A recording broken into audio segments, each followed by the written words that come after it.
Tu Voz Migrante, un podcast para el inmigrante latino en Estados Unidos. Conducido por Valentina Murcia, con información práctica y actualizada que te ayudará en tu día a día, de la mano de grandes invitados. Tu Voz Migrante. Bienvenidos a Tu Voz Migrante, un espacio donde conversamos sobre los temas que más nos afectan e interesan como inmigrantes en Estados Unidos. Hoy hablaremos sobre las alternativas que tienen los venezolanos para obtener sus documentos personales y un estatus migratorio en Estados Unidos. Antes de comenzar, quiero recordarles que su apoyo es fundamental para que podamos seguir informando y acompañando a nuestra comunidad. Suscríbete a nuestro canal y síguenos en las redes sociales. Además, también puedes visitar nuestra página web donde encontrarás todos nuestros contenidos. Un agradecimiento especial a nuestros patrocinadores, cuyo respaldo hace posible que Tu Voz Migrante continúe siendo una fuente de información y apoyo. Ahora sí, entremos en materia. La crisis migratoria más grande del mundo se vive en las Américas, pero muchos gobiernos aún no la reconocen en su verdadera magnitud. Según la ONU, más de 7.7 millones de venezolanos han huido del país desde el 2014, una cifra que supera la migración de Ucrania y Siria en sus respectivas crisis humanitarias. En Venezuela no han hecho falta bombas ni misiles para que se produzca un éxodo sin precedentes. El factor determinante ha sido la dictadura de Nicolás Maduro, que ha sumido al país en una emergencia humanitaria devastadora. Revisemos las cifras que son alarmantes. Venezuela tiene la población más grande del hemisferio occidental en inseguridad alimentaria, con 1 de cada 3 personas sin acceso a 3 comidas al día. Desde 1999, más de 400,000 venezolanos han sido asesinados por la violencia y más de 16,000 personas han sido detenidas arbitrariamente. De acuerdo a la Oficina de la Aduana y Protección de Fronteras en Estados Unidos, más de 720,000 venezolanos han ingresado por la frontera sur desde el 2021. La migración venezolana es la de más rápido crecimiento en Estados Unidos y la segunda más numerosa al ingresar por tierra, solo por detrás de México. Para comprender mejor la situación, hoy nos acompaña Carlos Ferrer, abogado venezolano, CEO de Inmigración Consulting LLC y presidente del partido Justicia Primero. Con su experiencia abordaremos los principales desafíos que enfrentan los venezolanos en Estados Unidos, especialmente después del cierre de las embajadas venezolanas en 2019, lo que ha complicado el acceso a documentos oficiales. Gracias, Carlos, por acompañarnos. Gracias, Valentina, por la invitación. Queremos iniciar esta entrevista sabiendo cuáles han sido los principales ciclos migratorios de los venezolanos hacia Estados Unidos. Los venezolanos empezamos a venir a Estados Unidos desde hace muchos años. Recientemente hubo una ola masiva, pero desde alrededor de 1990 empezó a venir la primera flota de venezolanos, que eran venezolanos con experiencia, a través de una fundación que había en Venezuela que se llamaba Fundayacucho. Exportó muchos venezolanos a lo largo del mundo a estudiar, con becas para estudiar, y Estados Unidos siempre fue uno de los países más cotizados por esta beca. Arriba de 20,000 personas se beneficiaron con esta beca que hubo entre el 90 y el 2000. Y bueno, aquí hay una comunidad en Florida que se llama Weston, que fue de la primera migración venezolana que hizo masiva presencia en Estados Unidos. Posteriormente, después de la crisis del 2014, con las elecciones del 2013, se fue incrementando ya de una forma más masiva, ya no solo aquella población de estudiantes, sino esta población más común.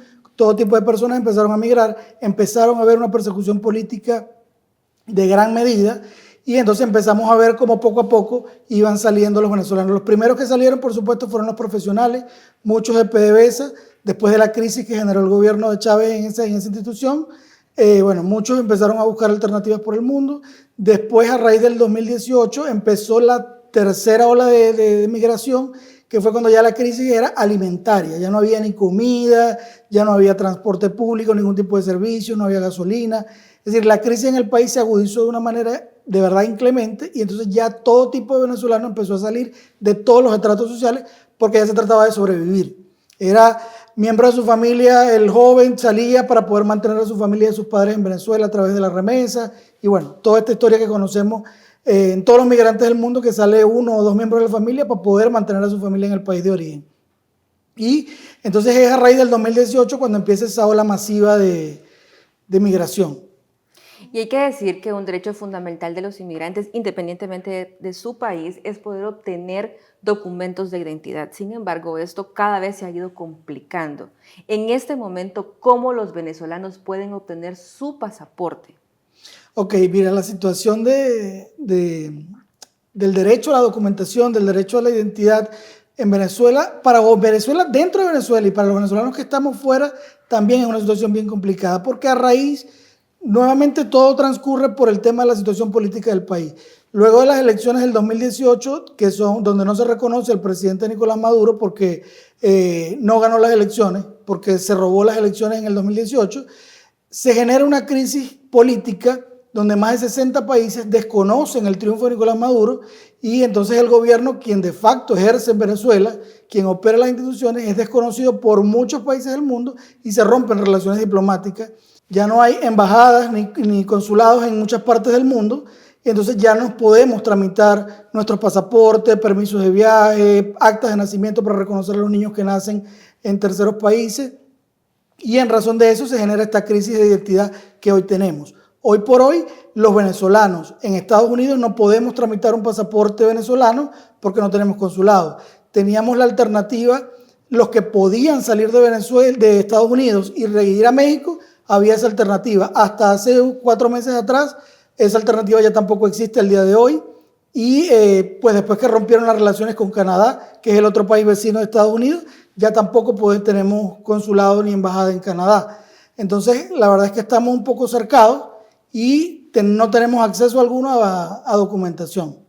¿Y cómo funciona el tema de las extensiones? Porque sabíamos que de acuerdo a una fecha había una extensión para quienes sí era posible. Ok, efectivamente algunos países reconocieron para aquellos pasaportes emitidos hasta antes del 2019, les dieron una extensión de 5 años de vigencia. Esa extensión ya expiró, no se reconoció una extensión posterior por parte de algunos gobiernos, específicamente Estados Unidos ya no lo reconoció más, entonces ya estos pasaportes que tenían como fecha de vencimiento el 2019, ya hoy están completamente vencidos con esa extensión que se les dio. Y bueno, estamos nuevamente en indefensión. Casualmente conversaba ayer con unos clientes que me decían, ¿cómo hago para regresarme a Venezuela? Y digo yo, lamentablemente no te puedes regresar porque no tienes un pasaporte ni siquiera vencido. Son personas que entraron a este país solo con su cédula de identidad, un documento interno. Y la verdad es que tú puedes comprar un pasaje aéreo hoy y tratar de irte, pero en el país de recepción no te van a recibir o la aerolínea al momento de abordar no te va a dejar abordar porque no tienes un documento para hacer migración en ese país. Hay algunas excepciones puntuales en el caso de Colombia que pueden aplicar, pero tienes que cumplir el requisito de tener un pasaje hasta la frontera de Colombia con Venezuela y asegurarle a Colombia que tienes a alguien que te pueda recoger o que no vas a permanecer en Colombia. Entonces, en verdad que el tema migratorio para poder movilizarse a través del pasaporte es bien complicado. El gobierno implementó hace algunos meses atrás, el gobierno de Nicolás Maduro, un tema llamado el salvoconducto, que le permitía a los venezolanos moverse o por lo menos salir a México o a cualquier tercer país a tramitar su documento de identidad, pero ya hoy también está eliminado ese recurso. Entonces tampoco tenemos esa posibilidad. La situación es complicada para los venezolanos en este momento. Y hay que decir que en muchas ocasiones para trámites migratorios se requieren antecedentes penales, actas de nacimiento. ¿De qué manera se pueden obtener, considerando que muchas personas no tienen más familia en Venezuela o que se requiere quizá un poder notarial y también se complica? ¿Hay alguna forma de hacerlo en línea? No existe manera de hacerlo en línea, Valentina. La verdad es que en Venezuela las instituciones están sumamente controladas y a pesar de que algunas instancias como el SAIME, que es el organismo que regula todo el tema de la identidad del pasaporte y las cédulas, tienen una página web, no funcionan adecuadamente para este tipo de trámites a través de generar en línea los documentos. Todo tiene que hacerse presencialmente, puede hacerse a través de Poder, pero es bien complicado porque ciertamente, como tú mencionas, muchos venezolanos no tienen aún a nadie allá y tienes que pagar un abogado, gestionar un trámite y es complicado, costoso y lleva mucho tiempo. En este momento creo que nadie se esperaba la cancelación del programa de protección temporal y en muchos casos fueron y cerraron sus casos de asilo. Para todos ellos, ¿Qué están haciendo ustedes como organización en la búsqueda o en el deseo de defender sus derechos?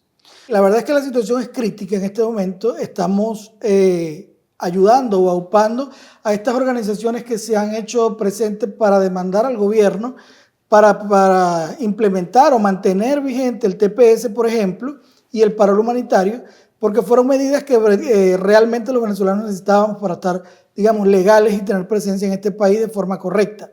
Porque realmente muchos entraron por la frontera sin tener una admisión o tener un permiso de entrada, una visa. Y esto le permitió a muchos venezolanos regularizarse. Hoy día, con la eliminación de estos programas, a partir del mes de abril, el mes próximo, muchos venezolanos, alrededor de más de 300.000 venezolanos van a quedar sin estatus legal. Y bueno, por eso como organización lo que hemos hecho por ahora es apoyar a los venezolanos a mantener la esperanza de que a través de la Corte se pueda restablecer programas como el TPS o el Parol y por supuesto motivarlos a que regularicen por cualquier vía a la que tengan acceso y califiquen para ajustar de alguna u otra manera a través de peticiones familiares, peticiones de empleo, porque es la única manera de poder estar legal. Siempre hemos recomendado a todos nuestros migrantes que la mejor forma de estar en Estados Unidos es estar legal. No es aconsejable bajo ningún punto de vista acumular presencia ilegal en este país porque es bien difícil cuando eso ocurre. Y para todos aquellos que están teniendo miedo de asistir a la corte, de tomarse huellas, de seguir con sus trámites migratorios, ¿cuál es el consejo que tienen para ellos? Mira, la verdad es que ha sido una situación difícil porque hemos tenido, inclusive en la organización en la que estoy, que hemos ayudado a venezolanos porque no tienen los recursos para pagar trámites o para pagar abogados, los asistimos de forma gratuita, también tengo una empresa que trabaja con eso. En ambos casos, tanto el que tiene para pagarlo como el que no tiene para pagarlo, les hemos dicho que hay que tener mucho cuidado, porque siempre hay que acudir a las citas que el gobierno te hace, bien sea de ICE, bien sea la cita de la corte, porque no acudir es peor, te va a suponer enseguida una orden de deportación y entonces es aún peor la situación. Pero lamentablemente hay un riesgo, muchos venezolanos, y no solo venezolanos de muchas nacionalidades, han ido a sus audiencias de corte, han ido a sus audiencias de ICE, y lamentablemente han sido detenidos y han sido deportados. También es cierto que el día de ayer el gobierno de Nicolás Maduro, que después de haber dicho que aceptaba los aviones llenos con venezolanos deportados, ayer anunció que ya no recibiría más vuelos de ese tipo a raíz de la suspensión de la licencia de Chevron para Venezuela. Entonces, bueno, ahí se podría generar alguna especie de esperanza para esos venezolanos porque ya no los van a deportar, porque Venezuela no los va a recibir más. Pero entonces también está el otro tema de que pueden estar permaneciendo en una cárcel si son detenidos por ICE o por cualquier cuerpo de seguridad. Entonces la verdad es que nada, la recomendación siempre es consultar un abogado si tienen una cita de corte o de ICE, consultar a algún especialista de tu confianza, pero lo importante en esto es acudir a las cortes y acudir bien informados, estar bien informados y bien preparados. Desde su experiencia trabajando con la comunidad inmigrante, ¿cuáles son las principales formas de estafa que ustedes han podido detectar y que necesitamos que nuestra comunidad esté pendiente para que no les ocurra? Mire, una cosa que es importante y lo hemos conversado en grupos con distintos colegas, es muy recurrente gente que te llama por teléfono, que te envía correos electrónicos, que te envían inclusive cartas a tu correo físico, a tu casa, informándote que has sido beneficiario de algún programa, pero siempre te piden que pagues algo, que tienes que depositar en una cuenta, transferir algo. Y es importante que sepan que en ninguna instancia del gobierno de Estados Unidos te va a pedir que pagues ningún dinero por ningún trámite migratorio. Es cierto que algunos trámites tienen unos fees administrativos, pero tú los pagas al momento de hacer la solicitud y a una cuenta del gobierno, o los pagas a través de una página online del gobierno. Nunca se hacen a ningún particular o a nombre de una persona a título personal. Cuando te llega una comunicación así, salgan corriendo porque eso es falso, eso es una estafa. UCI envía comunicaciones directas personalizadas y tienen un estándar de diseño que no es común, es especial para cada caso. Quisiera finalizar esta entrevista, aunque hay tiempos difíciles, también llevando un mensaje de esperanza a la comunidad para que no se desespere. ¿Qué les podrías decir a ellos? Mira, la verdad es que a todos mis connacionales de Venezuela y a todos los migrantes de cualquier nacionalidad, Estados Unidos es un país de oportunidades y acá existe la posibilidad de poder crear ese sueño americano por el que todos de alguna manera hemos venido. Y mi mejor consejo es mantener siempre la esperanza, pero siempre mantengan una actitud positiva, una actitud respetuosa ante el ordenamiento jurídico interno de este país. No violar las leyes de este país, hacer las cosas tal cual como están establecidas y seguramente vamos a tener una excelente oportunidad de generar un futuro mejor para nosotros, para nuestros hijos y para nuestra familia. Poder ayudar a nuestros familiares que siguen en nuestros países de origen, pero ese es el secreto, hacer las cosas de la forma correcta, dentro del marco correcto en este país y nos irá muy bien. Gracias, Carlos, por habernos acompañado y por esa información que nos has brindado. Esperamos que ustedes también puedan compartirnos las actividades que están haciendo para poder informar a la comunidad inmigrante venezolana.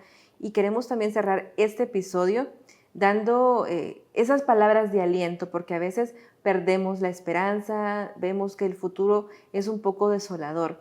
Pero hay que tomar medidas, hay que informarse por los medios correctos y hay que saber que dentro de todo esto que está pasando vamos a encontrar una forma, Dios dirá cómo, de poder vivir un poco más en paz, con esperanza y con tranquilidad y forjando grandes sueños para nuestra comunidad. Quiero aprovechar también este espacio para que ustedes nos puedan contar su experiencia viviendo en los Estados Unidos, de qué manera ustedes también están contribuyendo, porque hay que hablar de ello. De si ustedes han tenido una situación en donde han sido estafados, también hay que compartirlos para que otras personas puedan conocer esas experiencias. Recuerden suscribirse a nuestro canal, unirse a esta conversación y recuerden, toda nuestra comunidad inmigrante latina es un ejemplo de resistencia, valentía y lucha, y aunque los desafíos son enormes, también es grande el espíritu emprendedor que tenemos. Los espero en la próxima edición de Tu Voz Migrante. Es momento de informarte y tomar el control de tu futuro. Suscríbete ahora.